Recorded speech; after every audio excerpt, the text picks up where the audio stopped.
Hello friends, Rajasthan geography की इस online classroom series में एक बार पुनः आप सभी का स्वागत। साथियों, हम राजस्थान ज्योग्राफी के एक महत्वपूर्ण टॉपिक राजस्थान की प्रमुख नदियों की बात हम कर रहे हैं और इसके अंतर्गत हमने अब तक राजस्थान के दो प्रमुख अपवाह तंत्र, आंतरिक अपवाह तंत्र और अरब सागरीय अपवाह तंत्र की बात की है। आज हम बंगाल की खाड़ी के अपवाह तंत्र की बात करेंगे और उस देखेंगे उसमें कौन कौन सी प्रमुख नदियां हैं और उनकी क्या क्या विशेषताएं हैं। टॉपिक शुरू करने से पहले जो विद्यार्थी नए जुड़े हैं तो इस चैनल को सब्सक्राइब करें, शेयर करें और जिन विद्यार्थियों ने पुराने वीडियोस नहीं देखे हैं हमारे, तो डिस्क्रिप्शन बॉक्स में दिए गए लिंक पर जाकर आप हमारे पुराने वीडियोस देख सकते हैं। तो साथियों, शुरू करते हैं हम आज का अपना टॉपिक, बंगाल की खाड़ी का अपवाह तंत्र। और उसकी जो सबसे महत्वपूर्ण नदी है वह रहती है चंबल नदी। तो आज हम बात करेंगे चंबल नदी की।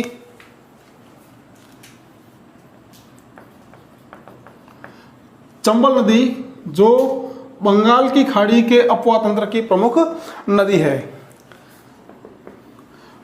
तो पहले हम बात करेंगे कि चंबल नदी जो है इसका उद्गम कहाँ से होता है और इसका प्रवाह क्षेत्र कहाँ कहाँ तक है। तो यदि हम बात करें इसके उद्गम की, यहाँ हम बना देते हैं राजस्थान का पूर्वी भाग,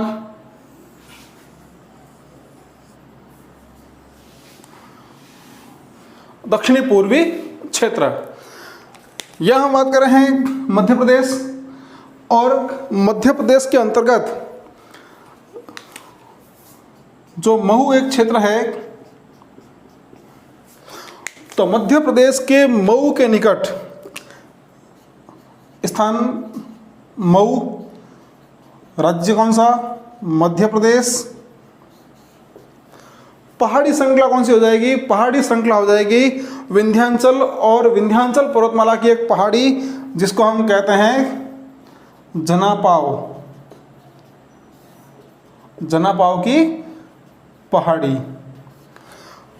तो मऊ मध्य प्रदेश में जनापाव की पहाड़ियों से चंबल नदी का उद्गम होता है। अब यहाँ से ये नदी निकलती है और यहाँ से निकलने के पश्चात ये मध्य प्रदेश के मालवा क्षेत्र में प्रवाहित होती हुई अब ये पहुँचती है राजस्थान की सीमा तक। राजस्थान की सीमा पर यहाँ पर जिला रहता है चित्तौड़गढ़, और चित्तौड़गढ़ जिले का एक स्थान है, स्थान का नाम हो जाएगा चौरासीगढ़। इस नाम को अच्छे से पढ़ना, अच्छे से आप इसको याद रखना कि ये जो स्थान है चौरासीगढ़, इस चौरासीगढ़ के निकट चंबल नदी राजस्थान में प्रवेश करती है। अभी टीएसपी कांस्टेबल जो भर्ती परीक्षा हुई थी उसके अंदर ये सवाल बिल्कुल सीधे सीधे रूप में पूछा गया था कि चंबल नदी राजस्थान में कहाँ से प्रवेश करती है। तो चंबल नदी चित्तौड़गढ़ के चौरासीगढ़ के निकट, चित्तौड़गढ़ में चौरासीगढ़ के निकट राजस्थान में प्रवेश करती है। अब यहाँ से ये राजस्थान में प्रवेश कर गई। राजस्थान में प्रवेश करने के बाद ये नदी राजस्थान के 6 जिलों में प्रवाहित होती है। 6 जिलों में इस नदी का प्रवाह होता है। 6 जिले कौन कौन से हैं? तो पहले चित्तौड़गढ़, चित्तौड़गढ़ के बाद दूसरा जिला रहता है बूंदी, बूंदी के बाद कोटा, कोटा के बाद जो अगला जिला रहता है वह रहता है सवाई माधोपुर,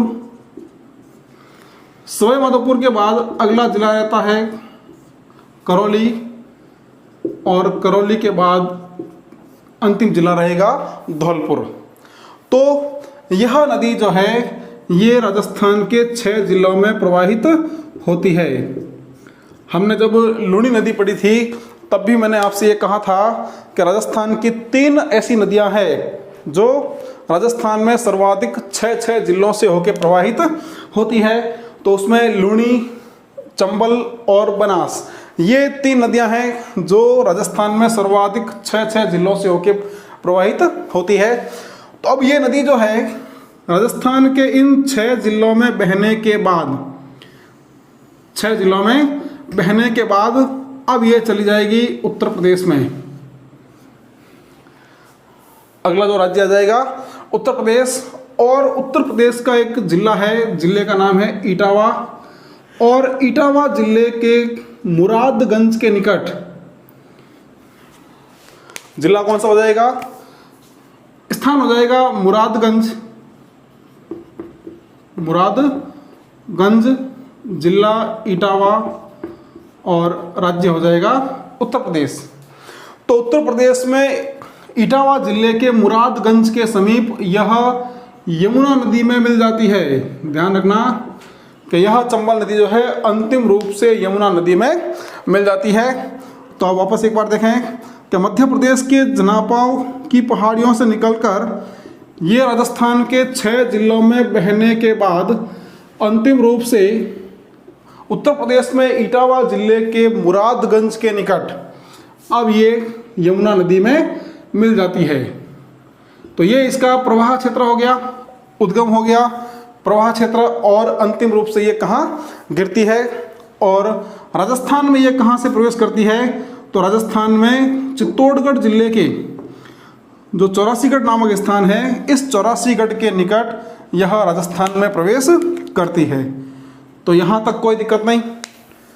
चंबल नदी हमने उद्गम की बात कर ली, तो उद्गम हो गया इसका जनापाव की पहाड़ियाँ, जनापाव की पहाड़ियाँ मध्य प्रदेश में। इसकी समाप्ति कहाँ हो जाएगी?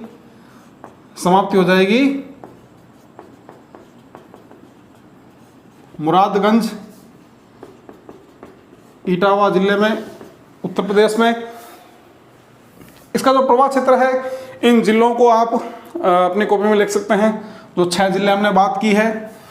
उसके बाद यदि हम बात करते हैं इसकी कुल लंबाई की, महत्वपूर्ण रहता है ये।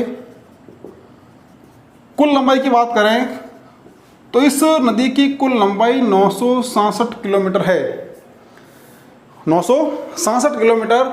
और यदि हम देखें तो जनापाव की पहाड़ी से निकलने के बाद 84गढ़ तक यह मध्य प्रदेश में प्रवाहित होती है।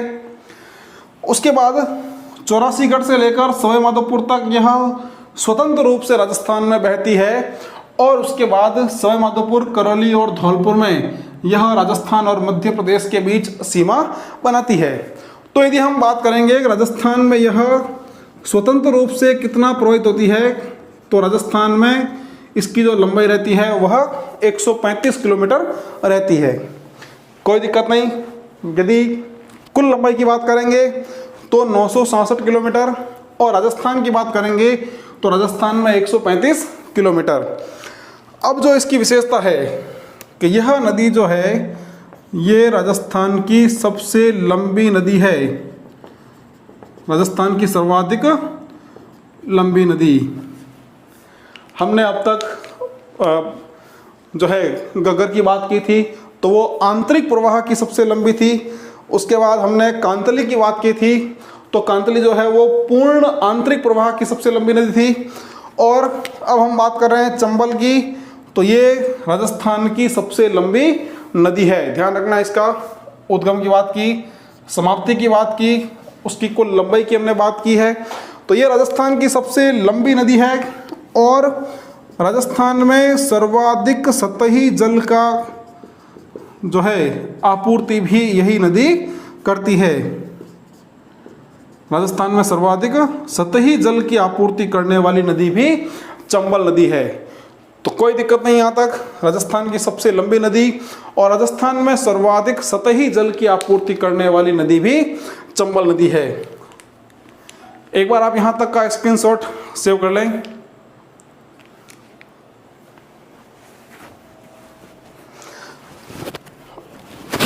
अब अगर हम बात करें कि चंबल नदी को कौन कौन से उपनामों से जाना जाता है या इसके कौन कौन से अन्य नाम हैं, तो देखें, बात करेंगे हम चंबल नदी के उपनाम की।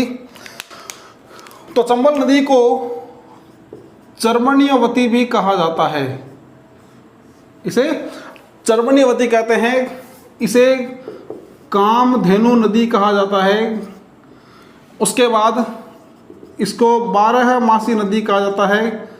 हमने जब माही नदी पढ़ा था तब मैंने कहा था कि माही नदी को राजस्थान की दूसरी बारहमासी कहा जाता है। तो राजस्थान की जो बारहमासी नदी है वह चंबल नदी। उसके बाद यह वर्ष भर प्रवाहित होती है, इसलिए इसको कहते हैं सदावाहिनी। इसमें साल भर तक पानी रहता है, हमेशा पानी रहता है, इसलिए इसको कहते हैं सदा नीरा। तो ये चंबल नदी के कुछ प्रसिद्ध उपनाम हो जाएंगे, कुछ प्रचलित उपनाम। अब हम चंबल की कुछ और विशेषताओं की बात करते हैं। चंबल नदी जो है, यह नदी राजस्थान और मध्य प्रदेश के बीच सीमा बनाती है। इसका मतलब ये दो राज्यों के बीच अंतर्राज्यीय सीमा बनाती है। तो यह अंतर्राज्यीय सीमा बनाने वाली नदी है। तो ये चंबल नदी दो राज्यों के बीच, राज्य कौन कौन से, राजस्थान और मध्य प्रदेश, तो ये राजस्थान और मध्य प्रदेश के बीच अंतर्राज्यीय सीमा बनाती है। अब जब हमने राजस्थान के भौतिक प्रदेश पढ़े थे और राजस्थान के तीसरे भौतिक प्रदेश पूर्वी मैदानी प्रदेश की बात की थी, तो उस मैदानी प्रदेश के अंतर्गत हमने बात की थी चंबल के मैदान की, और हमने वहाँ पर चंबल के कुछ प्रमुख विशेषताओं की बात की थी। यहाँ हम एक बार फिर से उसकी चर्चा करेंगे विस्तार से। तो चंबल नदी जो है, यह राजस्थान में सर्वाधिक अपर्दन करने वाली नदी है। और चंबल नदी जो है, यह अवनालिका अपर्दन करती है, अवनालिका अपर्दन करती है। मैंने भौतिक प्रदेशों के अंतर्गत जो चंबल का मैदान था वहाँ पर अवनालिका अपर्दन के बारे में विस्तार से चर्चा की थी। अपर्दन के कितने प्रकार है और अवनालिका अपर्दन क्या होता है और कैसे नदी इस तरह का अपर्दन करती है, तो यह हमने चंबल के मैदान के अंतर्गत विस्तार से इसको पढ़ रखा है। तो चंबल नदी जो है, यह अवनालिका अपर्दन करती है। और चंबल नदी के अवनालिका अपर्दन से चंबल के आसपास का जो क्षेत्र है, यह क्षेत्र कैसा हो गया है, यह क्षेत्र उबड़ खाबड़ क्षेत्र बन गया है। और ऐसी जो संरचना होती है, इस संरचना को कहा जाता है उत्खात स्थलाकृति। ये जो संरचना बनी है, जो उबड़ खाबड़ क्षेत्र बना है, इसको हम भौगोलिक भाषा में उत्खात स्थलाकृति कहते हैं, और सामान्य भाषा में इसे हम कहते हैं बीहड़ भूमि। तो ये जो बीहड़ भूमि है, यह बीहड़ भूमि या उत्खात स्थलाकृति, यह अवनालिका अपर्दन से बनी हुई है। अब बीहड़ भूमि जो है, यह बीहड़ भूमि कृषि योग्य न होकर यह डाकुओं के लिए प्रसिद्ध है। इसको हम डाकुओं की शरण स्थली कहते हैं, डाकुओं की शरण स्थली इसे हम कहते हैं। और राजस्थान में यदि सर्वाधिक बीहड़ की बात करेंगे, तो राजस्थान में सर्वाधिक बीहड़ पाए जाते हैं धौलपुर जिले में। सर्वाधिक बीहड़ जो हैं, ये धौलपुर जिले में है। और चंबल नदी का जो प्रवाह क्षेत्र है, यदि हम बात करेंगे प्रवाह क्षेत्र की, तो ये क्षेत्र कहलाता है डांग क्षेत्र। चंबल नदी के आसपास का प्रवाह क्षेत्र डांग क्षेत्र कहलाता है। और जो करौली जिला है, इस करौली जिले को कहा जाता है डांग की रानी। कोई दिक्कत नहीं। तो चंबल नदी जो है, यह उत्खात स्थलाकृति या बीहड़ भूमि के लिए प्रसिद्ध है। बीहड़ भूमि को डाकुओं की शरण स्थली कहा जाता है। और सर्वाधिक जो बीहड़ है राजस्थान में, ये धौलपुर जिले में फैले हुए, और चंबल नदी के आसपास के क्षेत्र को डांग क्षेत्र कहते हैं। और करौली जो है, इसे डांग की रानी कहा जाता है। कोई दिक्कत नहीं यहाँ तक। आगे बढ़ें। आप चाहें तो एक बार इसका स्क्रीनशॉट ले लें।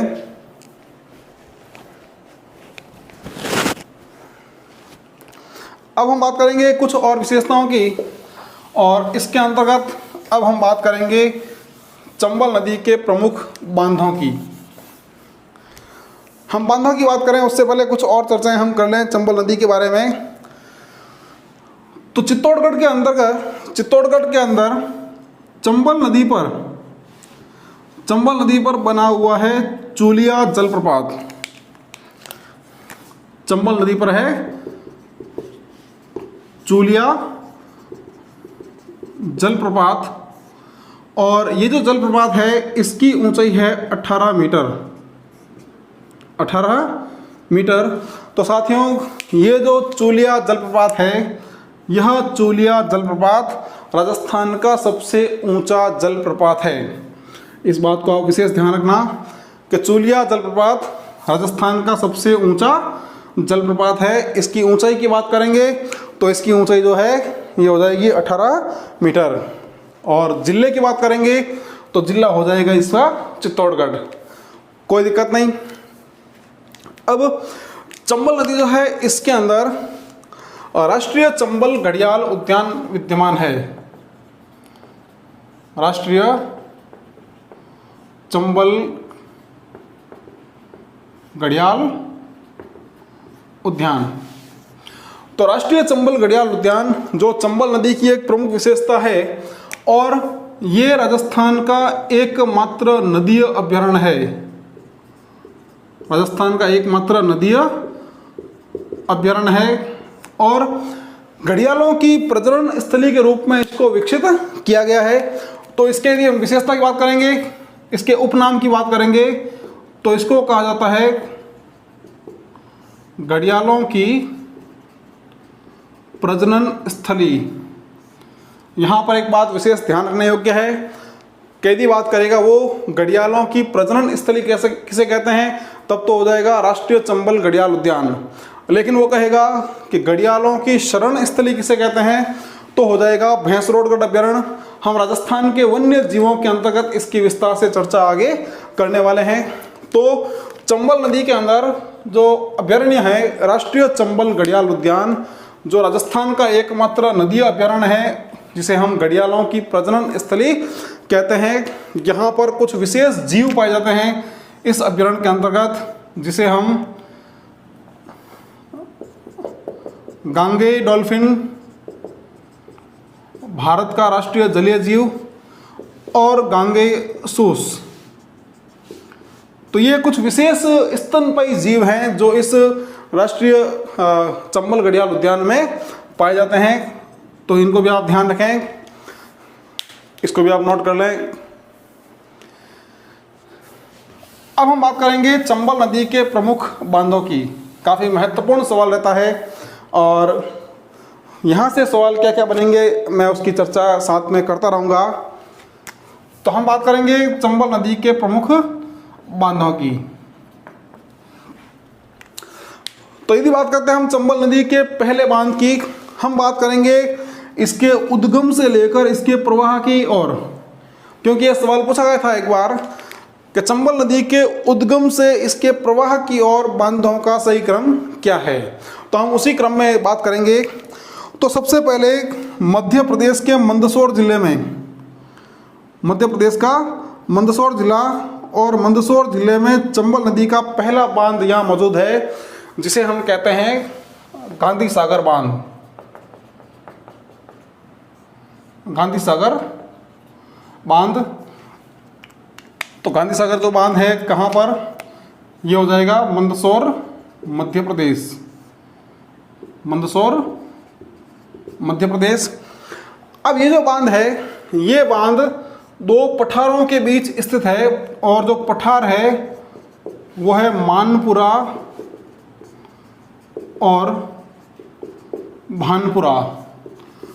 तो ये मानपुरा और भानपुरा के पठारों के बीच स्थित है।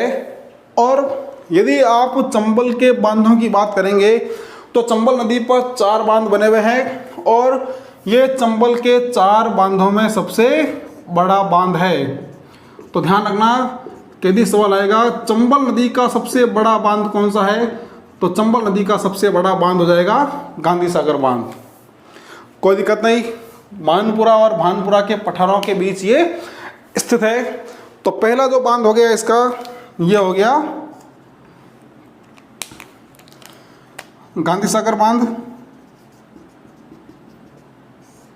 गांधी सागर बांध मध्य प्रदेश मंदसौर जिले में।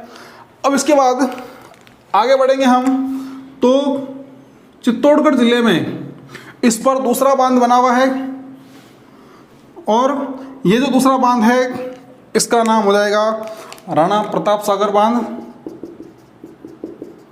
राणा प्रताप सागर बांध। तो यह हम देखते हैं दूसरा बांध हो जाएगा राणा प्रताप सागर बांध। तो राणा प्रताप सागर बांध राजस्थान में है और राजस्थान के ये चित्तौड़गढ़ जिले में है। अब यहाँ ध्यान रखना आप, यदि बात करता है कि चंबल नदी का सबसे बड़ा बांध कौन सा है, तो चंबल में तो जो गांधी सागर बांध है यह सबसे बड़ा बांध है, लेकिन वो मध्य प्रदेश में है। यदि हम राणा प्रताप सागर बांध की बात करें तो यह राजस्थान में जल भराव क्षमता की दृष्टि से सबसे बड़ा बांध है। अब यहाँ जो इसकी विशेषता हो जाएगी राणा प्रताप सागर की, कि यह जल भराव क्षमता की दृष्टिकोण से राजस्थान का सबसे बड़ा बांध है। जल भराव क्षमता की दृष्टि से राजस्थान का सबसे बड़ा बांध, सबसे बड़ा बांध। कोई दिक्कत नहीं। आगे हम चंबल परियोजना की बात करेंगे जो राजस्थान और मध्य प्रदेश की संयुक्त परियोजना है। तब हम बात करेंगे इन बांधों पर कितनी विद्युत की उत्पादन होता है, यहाँ से कौन कौन सी नहरें निकल गई है, कौन कौन सी लिफ्ट नहरें निकल गई है जिसका उपयोग सिंचाई और पेयजल के लिए किया जाता है। तो दूसरा बांध हो गया राणा प्रताप सागर। उसके बाद कोटा और बूंदी जिले की सीमा पर स्थित है इसका तीसरा बांध, जिसे हम कहते हैं जवाहर सागर बांध।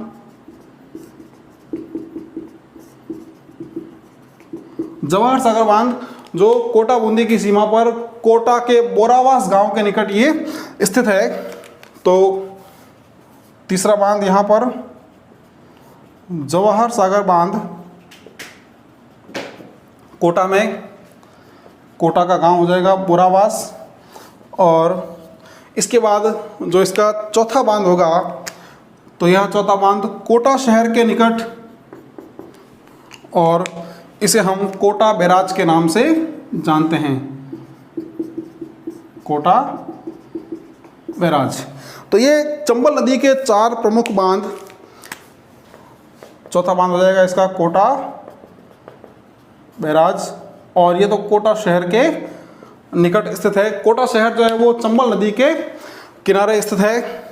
तो यहाँ पर हमने 4 बांधों की बात की। पहला गांधी सागर बांध मध्य प्रदेश मंदसौर जिले में, दूसरा राणा प्रताप सागर राजस्थान में चित्तौड़गढ़ में, राजस्थान में जल भराव क्षमता की दृष्टि से सबसे बड़ा बांध। उसके बाद जवाहर सागर बांध की हमने बात की, और चौथे बांध की हमने बात की जो था कोटा बैराज। तो ये चंबल नदी के 4 प्रमुख बांध, आप इसको भी एक बार सेव कर लें।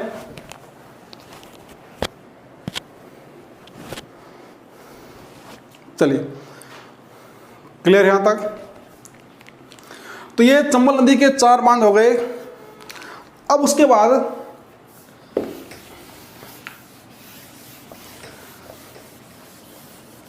यदि हम बात करें सवाई माधोपुर की, ये हमने बात की थी चूलिया,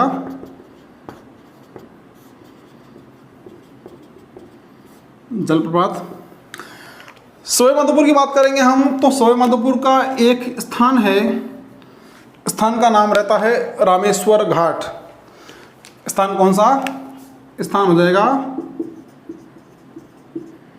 रामेश्वर घाट सवाई माधोपुर में।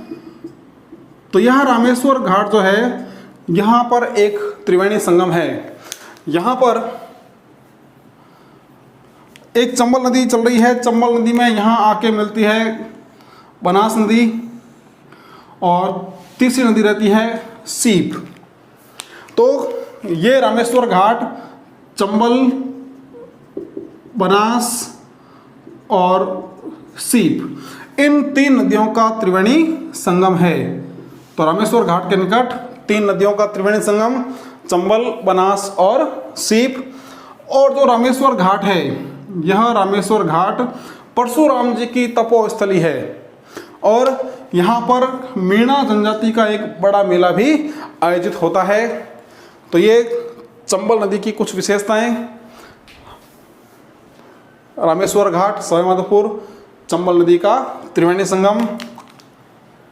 हमने चंबल के बांधों की बात की है, उसकी और खूब सारी विशेषताओं की हमने बात की है। अब बात कर लेते हैं हम चंबल की जो सहायक नदियां हैं, चंबल की कौन कौन सी प्रमुख सहायक नदियां हैं। तो चंबल की जो सहायक नदियां हैं उसके अंतर्गत हम आने वाले क्लासरूम में बात करेंगे विस्तार से। तो बामनी के अलावा चंबल की प्रमुख सहायक नदी बनास, मेज, धार, निवाज, अलनिया, पार्वती, काली सिंध, कुनू,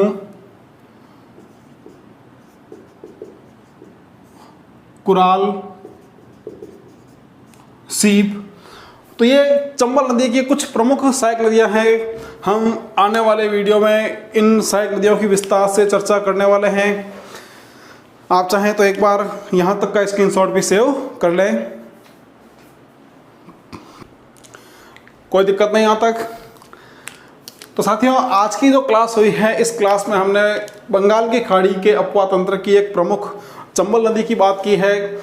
आने वाली क्लासेस के अंतर्गत हम चंबल की प्रमुख सहायक नदियों की बात करने वाले हैं। साथियों, आज हम बात करने वाले हैं चंबल की प्रमुख सहायक नदियों की। तो पिछली जो क्लास हमारी थी, उस क्लास में हमने बात की थी चंबल नदी की। तो हमने बात की थी कि जो मध्य प्रदेश में जनापाव की पहाड़ियाँ हैं, उन जनापाव की पहाड़ियों से चंबल नदी का उद्गम हुआ था। चंबल का उद्गम हुआ था जनापाव की पहाड़ियों से, और यहाँ से निकलकर यह नदी राजस्थान के 6 जिलों में बहने के बाद ये गई थी उत्तर प्रदेश में, और उत्तर प्रदेश का स्थान था मुरादगंज, और उस मुरादगंज के निकट यह मिल गई थी यमुना में। तो स्थान हो गया था मुरादगंज, और इस मुरादगंज के निकट चंबल नदी किस में मिली थी? ये यमुना नदी में मिल गई थी। तो ये चंबल नदी का प्रवाह है। चंबल नदी राजस्थान में 84 गढ़ से प्रवेश करती है। 6 जिलों में इसका प्रवाह होता है: चित्तौड़गढ़, बारा, कोटा, करौली, सवाईमाधोपुर और धौलपुर। तो ये चंबल नदी का प्रवाह है। आज हम बात करने वाले हैं चंबल की प्रमुख सहायक नदियों की। तो सबसे पहले हम सहायक नदियों में बात करना चाहेंगे। चंबल की एक सहायक नदी है जिसका नाम है बामनी नदी। बामनी नदी। तो साथियों, हमने बात की थी कि 84 गढ़ से या 84 गढ़ के निकट चंबल नदी जो है राजस्थान में प्रवेश करती है। स्थान हो गया 84 गढ़ चित्तौड़गढ़ में। तो यहाँ से चंबल नदी राजस्थान में प्रवेश करती है। अब हम बात करते हैं बामनी नदी की। तो चित्तौड़गढ़ में ही स्थान है हरिपुरा। तो ये जो हरिपुरा की पहाड़ियाँ हैं, हरिपुरा की पहाड़ियाँ, इन हरिपुरा की पहाड़ियों से, हरिपुरा की पहाड़ियाँ कहाँ पर? चित्तौड़गढ़। तो यहाँ से बामनी नदी का उद्गम होता है। अब ये नदी यहाँ से निकलती है और चित्तौड़गढ़ जिले में ही यह नदी किस में मिल जाएगी? यह मिल जाएगी चंबल नदी में। अब आपको एक बात का ध्यान रखना है कि चंबल नदी जब राजस्थान में प्रवेश करती है, तो चंबल नदी के राजस्थान में प्रवेश करने वाली जो पहली नदी रहती है वह नदी है बामनी। और ये जो दोनों नदियां हैं, इन दोनों नदियों का संगम होता है भैंसरोडगढ़ अभयारण्य में। चित्तौड़गढ़ का भैंसरोडगढ़ अभ्यारण्य जहाँ पर स्थित है मानदेसरा का पठार। हमने राजस्थान के जो पर्वत और पठार पढ़े थे वहाँ हमने बात की थी कि मानदेसरा के पठार पर भैंसरोडगढ़ अभ्यारण्य में चंबल और बामनी नदियों का संगम होता है और इन दोनों नदियों के संगम पर यहाँ बना हुआ है भैंसरोडगढ़ दुर्ग।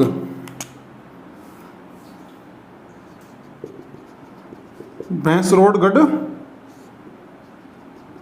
दुर्ग।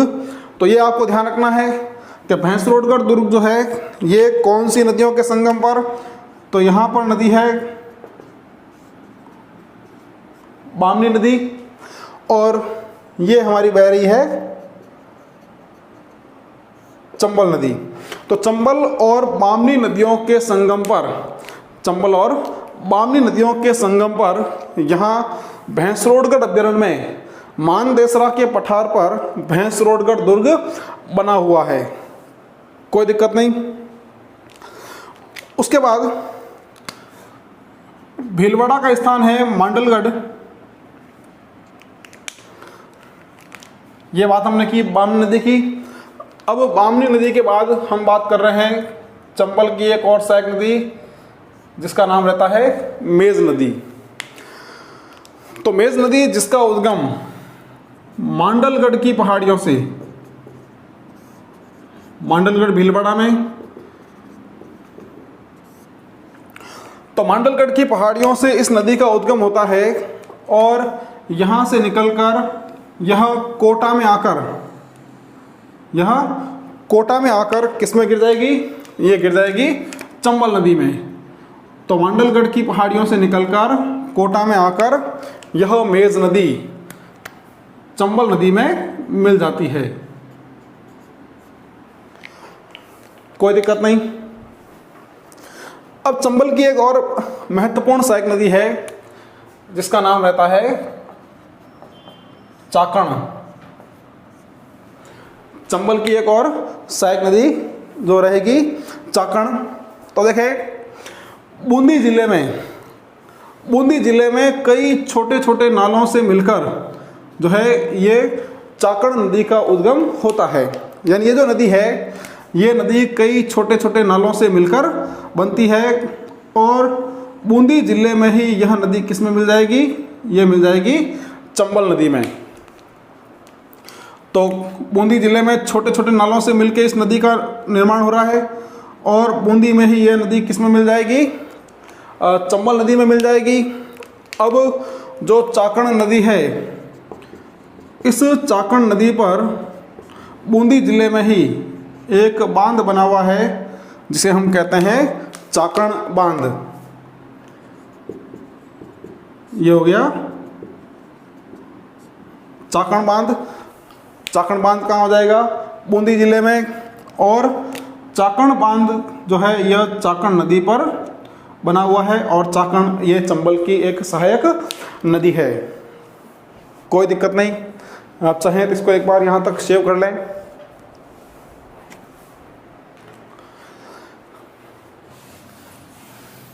अब चाकण की एक सहायक नदी है और उस नदी का नाम है मांगली।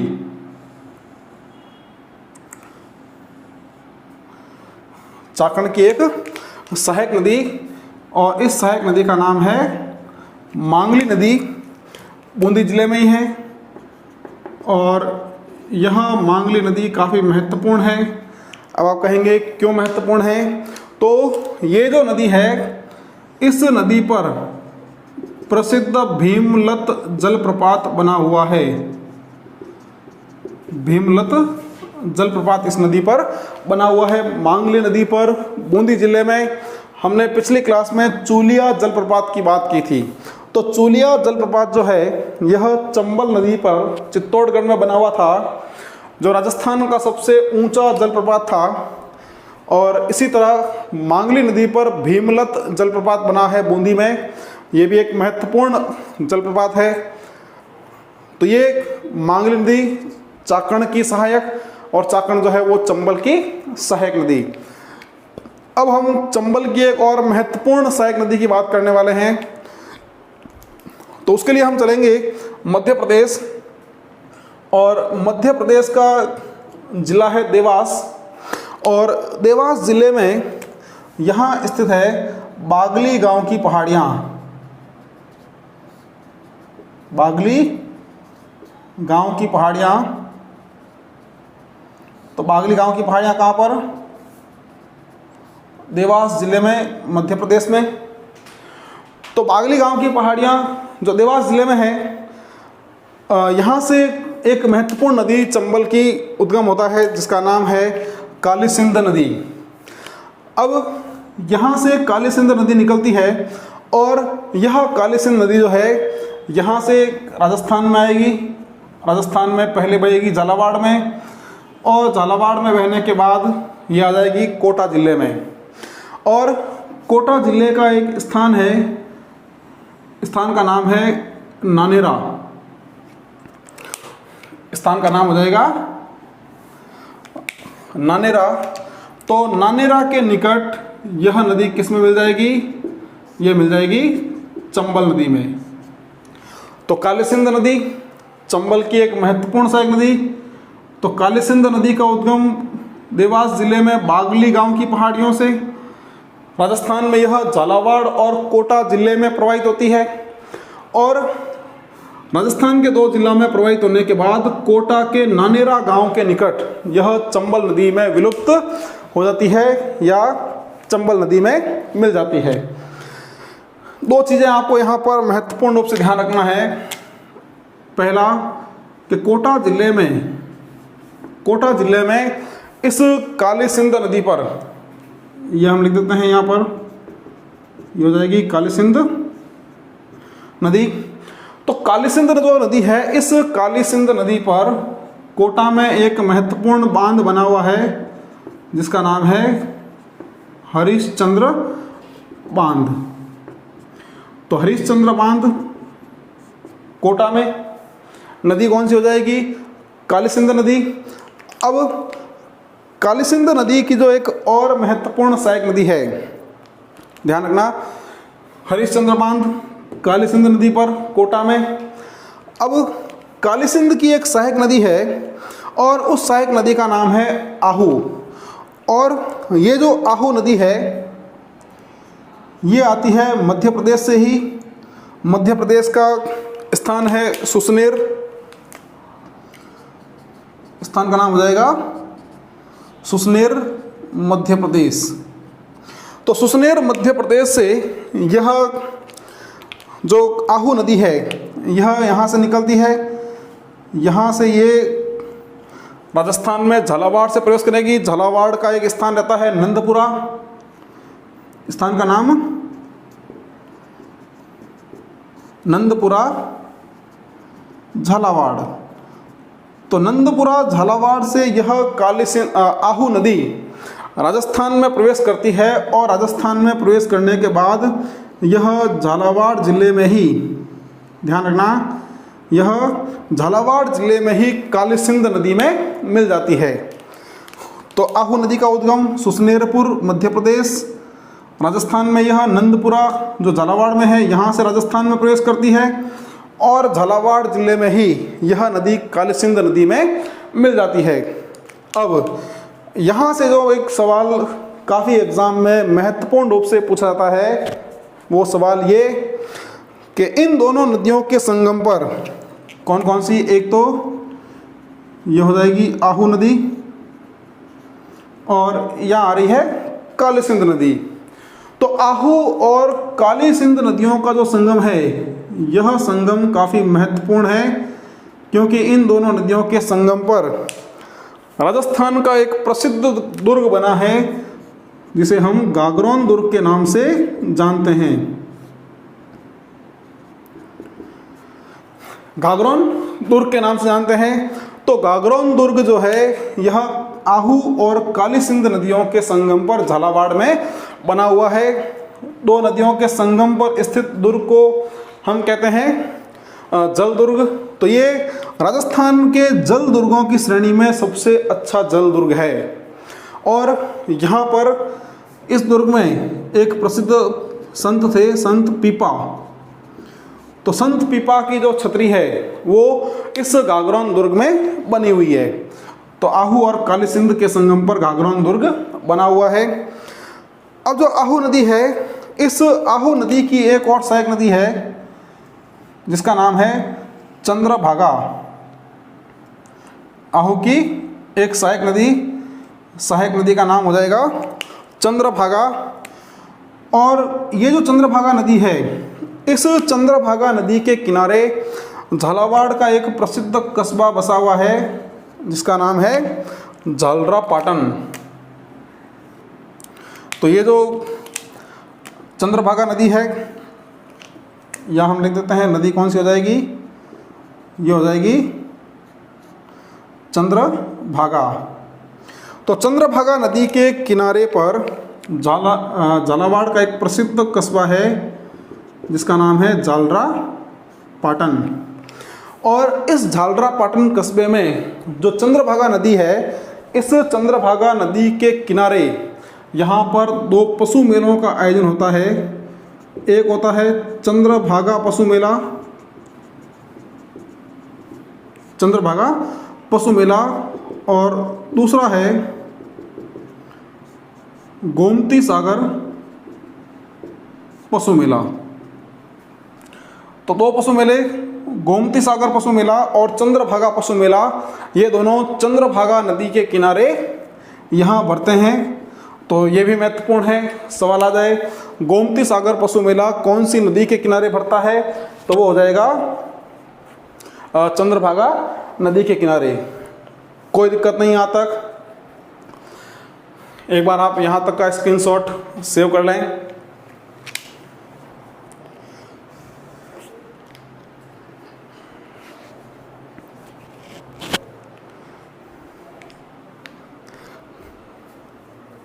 चलिए, क्लियर यहाँ तक।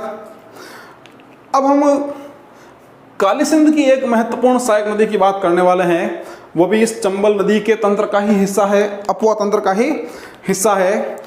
तो मध्य प्रदेश का मालवा क्षेत्र, और मालवा क्षेत्र का जिला है राजगढ़, और राजगढ़ में 2 नदियाँ निकलती है।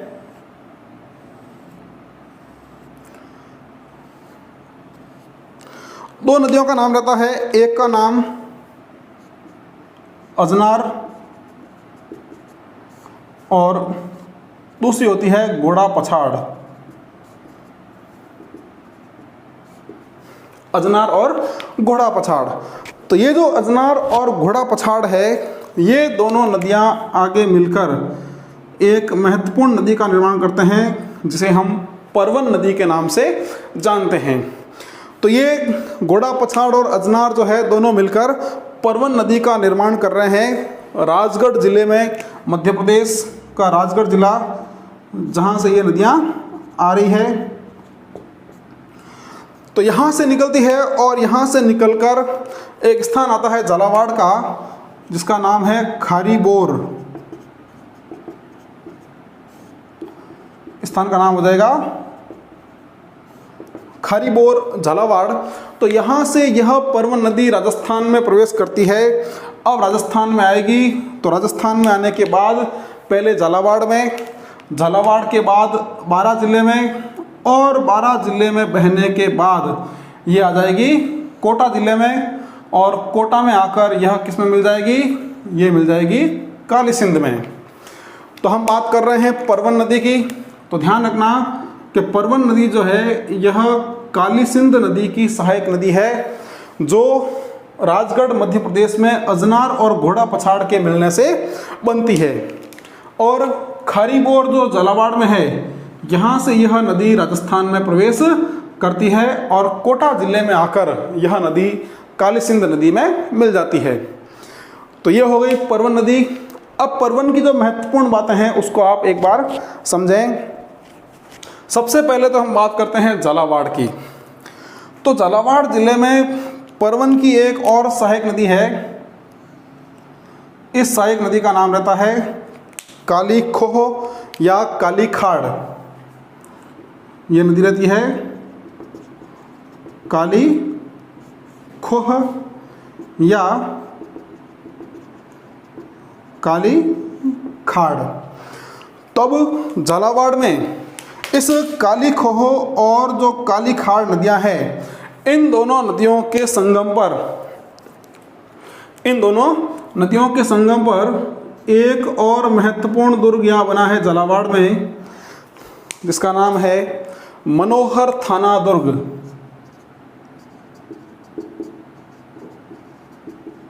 मनोहर थाना दुर्ग।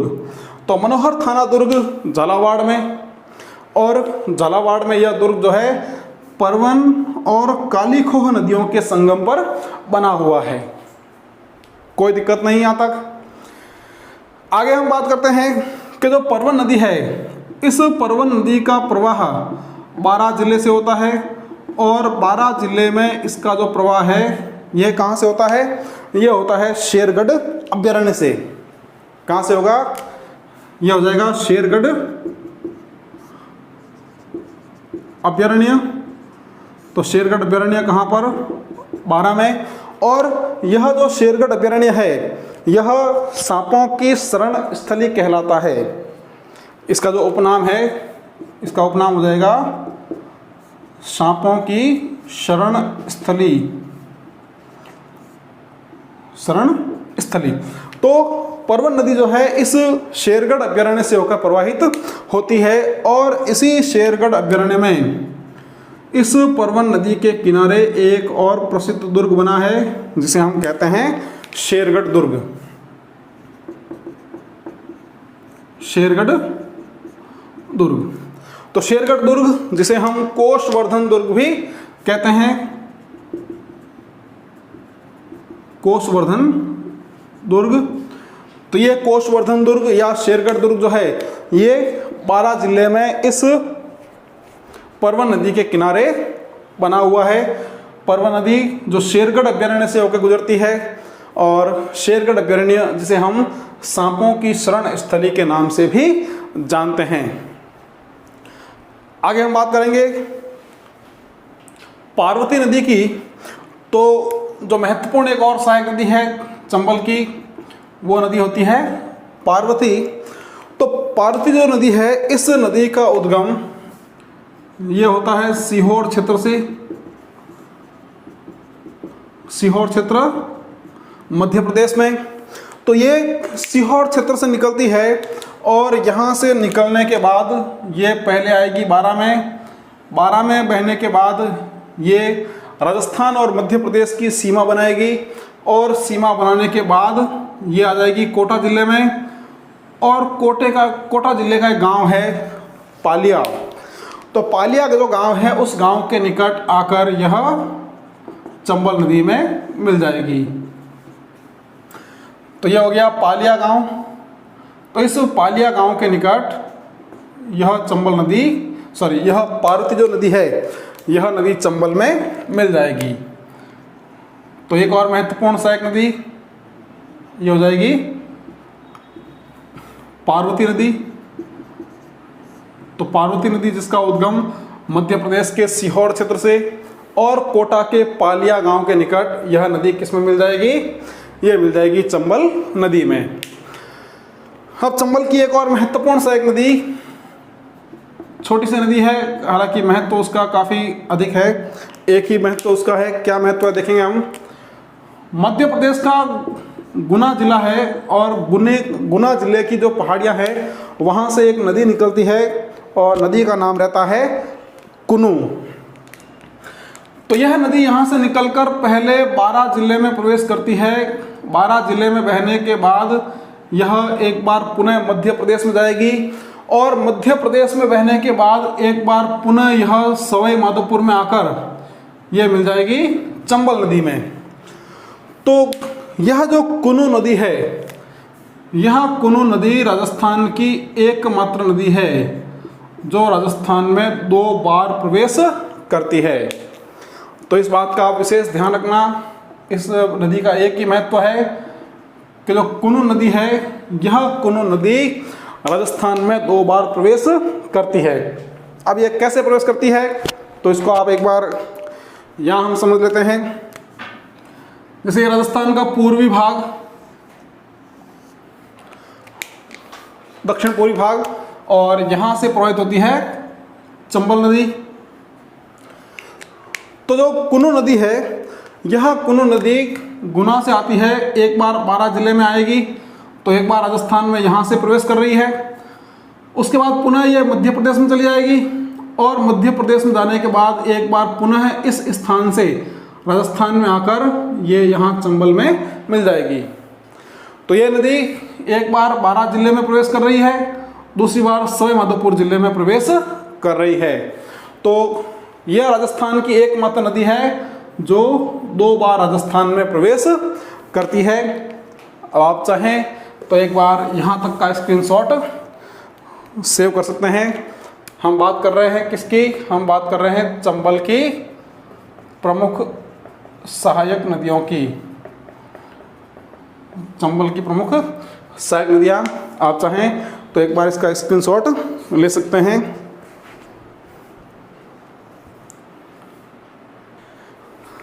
आगे बढ़ते हैं हम, और चंबल की जो सबसे महत्वपूर्ण सहायक नदी है हम उसकी बात करते हैं।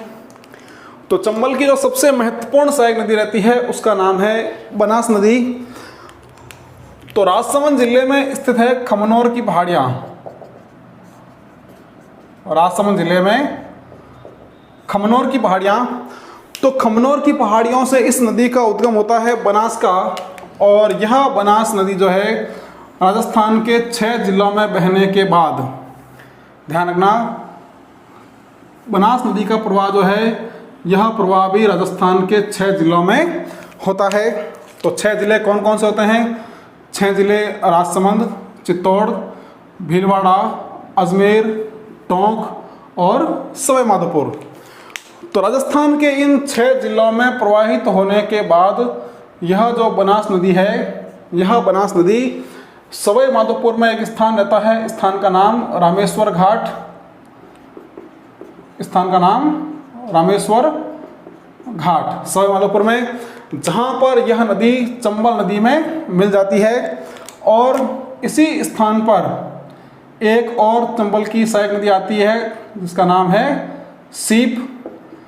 तो यहाँ पर चंबल, बनास और सीप नदियों का त्रिवेणी संगम बनता है। तो बनास नदी जो आ रही है राजसमंद जिले में खमनोर की पहाड़ियों से, और यह सवाई माधोपुर में रामेश्वर घाट के निकट चंबल नदी में मिल जाती है, जहाँ पर सीप जो है तीसरी नदी रहती है, और चंबल, बनास और सीप नदियों का यहाँ पर त्रिवेणी संगम बनता है। तो यहाँ तक साथियों हमने राजस्थान में चंबल की जो प्रमुख सहायक नदियाँ हैं उसकी हम चर्चा की है। अब जो हमारी बनास नदी है इसका स्वयं का अपना एक बड़ा तंत्र है, तो हम अगली क्लास में बनास और उसकी जो सहायक नदियाँ हैं उसकी विस्तार से चर्चा करने वाले हैं। आज हमने चंबल की जो प्रमुख सहायक नदियाँ हैं उसकी हमने चर्चा की है। यहाँ स्थित जो प्रमुख बांध है, जो संगम है, जो दुर्ग है, इन सब की हमने चर्चा की है। तो आप यहाँ तक की जो बातें हैं इनको आप अपने नोट्स में व्यवस्थित रूप से लिख सकते हैं। आप नदी का नाम लिखें, उसका उद्गम लिखें, उस पर कौन सा बांध है वो लिखें, वह नदी कहाँ पर और किस नदी में मिल रही है उसको भी आप लिखें। और भी मैंने कुछ महत्वपूर्ण बातें बताई है, जैसे चंद्रभागा नदी है तो उसके किनारे जो पशु मेले भरते हैं तो इसको आप लिखें। तो आप इसको एक व्यवस्थित अपने क्लासरूम में, अपने बुक में नोट्स के रूप में इसको आप लिख सकते हैं। अगली जो हम क्लास पढ़ेंगे उस क्लास में हम चंबल की प्रमुख सहायक नदी बनास नदी और बनास की जो प्रमुख सहायक नदियां हैं उसकी हम विस्तार से चर्चा करने वाले हैं। तब तक आपका काम रहेगा कि आप अभी तक की क्लासों को रिवीजन करते रहें और साथ साथ आप इन क्लासेस को लगातार शेयर करते रहें। इस चैनल को आप सब्सक्राइब करना बिल्कुल नहीं भूलें। तो अगली क्लास के साथ बहुत जल्द फिर मिलने वाले हैं। तब तक के लिए बहुत बहुत धन्यवाद। Thank you.